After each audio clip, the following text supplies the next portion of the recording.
بر صغیر میں انگریزوں کے آنے سے پہلے تمام کے تمام مسلمان پاک و ہند میں، یعنی جو اس وقت بنگلہ دیش ہے، پاکستان ہے، انڈیا ہے، یہ پورا بر صغیر، یہاں پر انگریز جب آئے اس سے پہلے تمام لوگ حضور سے محبت کرنے والے تھے، میلاد شریف منانے والے تھے، یا رسول اللہ کہنے والے تھے، اور کھڑے ہو کر عقیدت و محبت سے صلاۃ و سلام پڑھنے والے تھے، مزارات پر حاضری کا معمول تھا، اللہ والوں سے محبت کا معمول تھا۔ لیکن انگریز آئے، انگریز نے سوچا ان کو کیسے تقسیم کیا جائے، تو انہوں نے مختلف لوگ کھڑے کیے، کسی نے حدیث کا انکار کر دیا، کسی نے فقہ کا انکار کیا، اور امام اعظم ابو حنیفہ اور دیگر ائمہ پر اعتراضات کیے، تو کسی نے شرک اور توحید کا نام لے کر مسلمانوں کے دلوں سے حضور کی محبت نکالنے کی کوشش کی۔ انگریز اس میں کامیاب ہوئے اور مسلمانوں میں انتشار پیدا ہوا۔ دعا کریں ہمیں اسی صحیح عقیدے پر اللہ تعالی ثابت قدمی نصیب فرمائے جو سلف صالحین کا ہے، حضور سے محبت، حضور سے عشق، حضور سے پیار اور حضور کی تعلیمات پر عمل کرنا۔ اللہ تعالیٰ اسی پر زندہ رکھے، اسی پر موت عطا فرمائے۔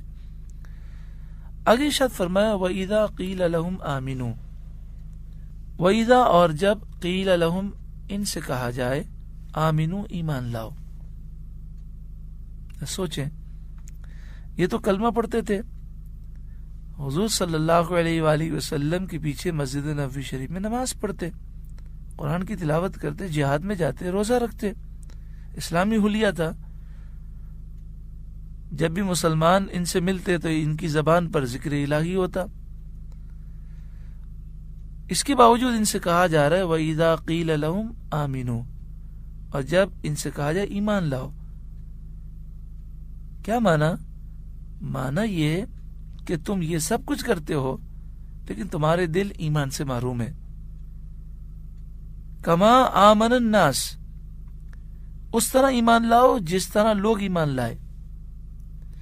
لوگ سے مراد یہاں صحابہ ہیں، تو ان منافقین سے کہا جاتا کہ جس طرح صحابہ ایمان لائے، جس طرح صحابہ نبی کریم صلی اللہ علیہ وسلم کی شان بیان کرتے ہیں، آپ سے محبت کرتے ہیں، آپ کے مقام اور مرتبے اور قدرت و طاقت کو بیان کرتے ہیں، جس طرح صحابہ دل سے ایمان لائے اس طرح تم ایمان لاؤ۔ وَإِذَا قِيلَ لَهُمْ آمِنُوا كَمَا آمَنَ النَّاسِ، اور جب ان سے کہا جائے ایمان لاؤ جیسے لوگ ایمان لائے، یعنی صحابہ ایمان لائے۔ معلوم ہوا کہ صحابہ کرام کا ایمان یہ معیار ہے۔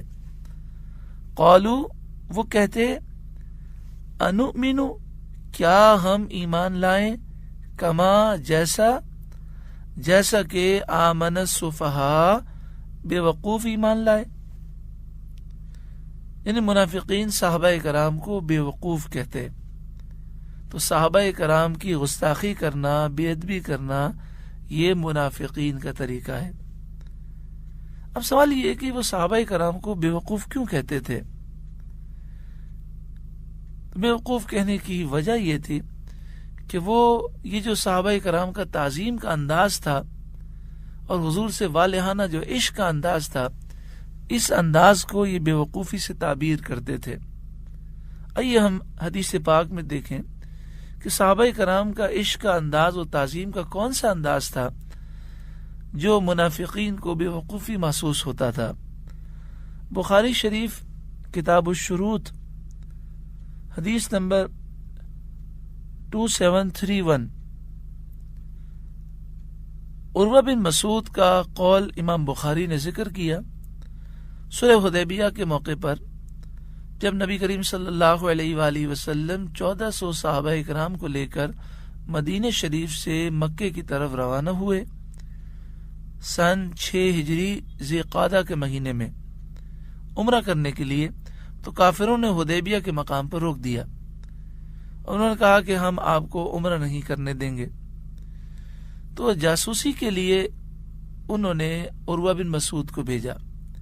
پہلے اس نے جاسوسی کی، پھر حضور سے ملا اور پھر مذاکرات کیے، پھر اس نے جا کر کافروں کو سارے احوال بیان کیے۔